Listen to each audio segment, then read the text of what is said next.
Beb, selamat datang kembali di vlog gue. Apa kabar semuanya? Semoga sehat-sehat selalu ya dimanapun kalian berada. Untuk video kali ini akan berangkat dari Jepang. Kisah seorang pegulat wanita yang harus pergi selama-lamanya akibat menjadi korban cyberbullying. Bernama Hana Kimura, lahir pada tanggal 3 September 1997 di Kanagawa, Yokohama, Jepang. Ia adalah putri dari seorang pegulat wanita profesional Jepang bernama Kyoko Kimura. Hana memang hanya tinggal berdua dengan Kyoko sejak ayahnya meninggalkannya sejak Hana masih kecil. Tidak banyak yang diketahui tentang ayah Hana, namun yang bisa dipastikan adalah ayah Hana berasal dari Indonesia. Hana dikatakan sebagai orang yang sangat baik hati, bekerja keras, ramah, dan sangat disukai oleh orang-orang di sekitarnya. Sejak berusia 5 tahun, Hana telah dilatih oleh ibunya untuk menjadi seorang pegulat wanita. Dia kemudian berhasil memenangkan kejuaraan gulat pertamanya pada usia 8 tahun. Dan pada tahun 2010, Hana bergabung dengan Akademi Gulat Profesional sebelum akhirnya berhasil menyelesaikan pelatihan dalam 6 tahun ke depan. Popularitas Hana kemudian melejit menyusul aksi-aksi hebatnya yang ia tunjukkan di lapangan gulat. Ia bahkan pernah menjadi juara JWP Junior Championship edisi 2016 dan juga pernah mengalahkan ibunya sendiri, Kyoko Kimura. Kisah sebenarnya dimulai pada tahun 2019 ketika Hana berusia 22 tahun. Ia telah setuju untuk membintangi sebuah reality show televisi yang diproduksi oleh perusahaan penyiaran Fuji TV yang bekerja sama dengan Netflix yang berjudul Terrace House Tokyo 2019 hingga 2020. Reality show tersebut menampilkan keseharian 6 peserta, yakni 3 pria dan 3 wanita yang tinggal bersama di sebuah rumah mewah. Semua peserta merupakan public figure Jepang yang sangat populer. Salah satunya termasuk Kai Kobayashi, seorang komedian tampan yang memiliki banyak sekali penggemar wanita. Demi mendapatkan view yang tinggi, produser reality show tersebut memilih Hana untuk memerankan karakter antagonis di mana ia harus bersikap sebagai wanita yang keras kepala, pemarah, dan juga memiliki ego yang tinggi. Strategi tersebut ternyata efektif ketika penonton mulai terpancing emosi dengan perilaku Hana. Padahal semua itu bukanlah karakter asli dari Hana. Namun Hana mulai mendapatkan kecaman keras di situs media sosial setelah ada adegan dia merampas topi yang tengah dikenakan oleh Kai. Perselisihan bermula dari Kai yang secara tidak sengaja merusak pakaian gulat Hana. Adegan tersebut pun memicu kemarahan penonton yang begitu tidak senang dengan tindakan kasar Hana. Apalagi Kai yang menjadi korbannya. Padahal adegan itu dirancang semata-mata untuk membangkitkan emosi penonton. Awalnya, Hana dipaksa oleh sutradara untuk menampar pipi Kai, tetapi dia menolaknya. Namun sebagai hasil dari diskusi mereka, masing-masing pada akhirnya setuju untuk melakukan adegan merampas topi Kai. Setelah kejadian itu, Hana menjadi korban dari perundungan cyber, baik di Twitter dan di Instagram. Hana tidak hanya menerima komentar yang bercampur dengan ejekan, tetapi dia juga dihina oleh sebagian besar netizen Jepang.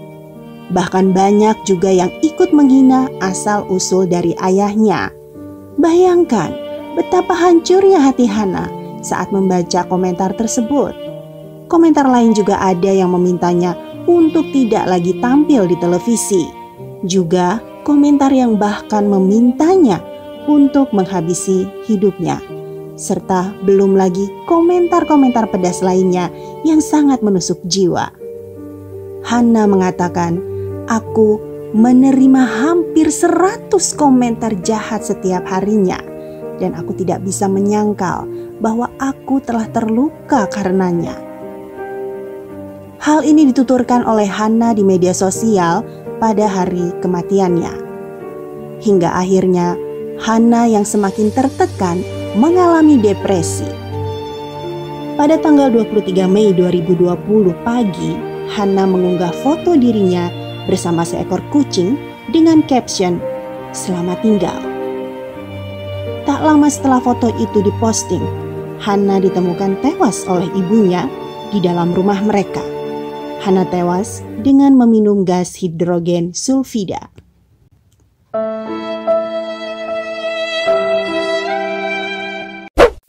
Kematian Hana Kimura kembali menjadi kabar hangat, terutama di media sosial, usai seorang pria asal Osaka, Jepang, yang resmi berstatus tersangka penyebab dari bunuh dirinya Hana, pegulat berusia 22 tahun itu, hanya dijatuhi hukuman ringan.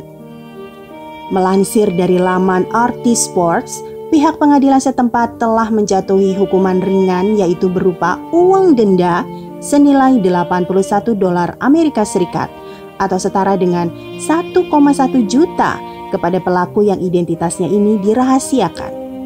Hukuman ringan ini didapatkan tersangka lantaran rencana untuk memberikan hukuman berat kepada pelaku masih dalam proses dan belum disahkan. Tentu saja hal ini pun menuai kecaman dari sejumlah masyarakat Jepang dan para penggemar Hana Kimura karena pelaku hanya mendapatkan hukuman yang ringan. Padahal pria tersebut telah melontarkan kalimat menyakitkan kepada korban yang berbunyi, "Kamu memiliki kepribadian yang mengerikan. Apakah hidupmu layak untuk dijalani? Dan hei, kapan kamu akan mati?"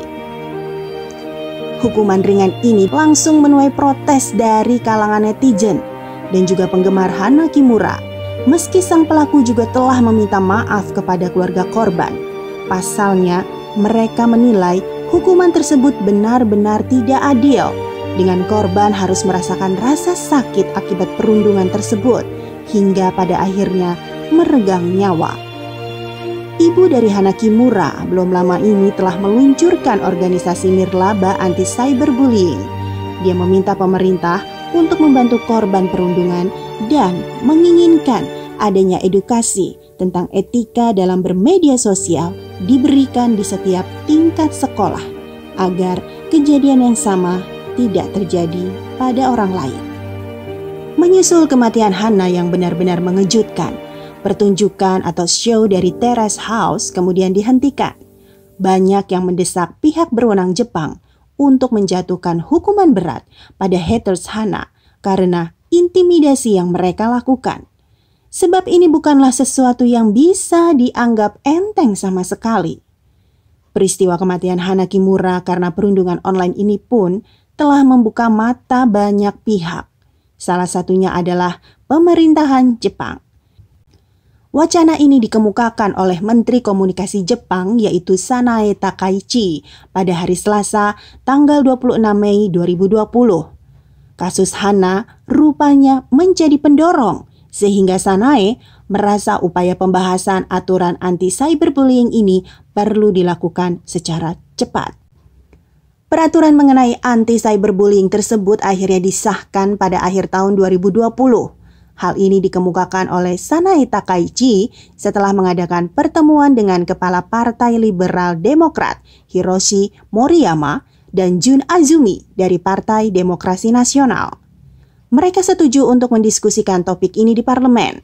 Selain itu, juga bekerja sama dengan operator telekomunikasi yang bisa membuka identitas dan nomor telepon pelaku bullying.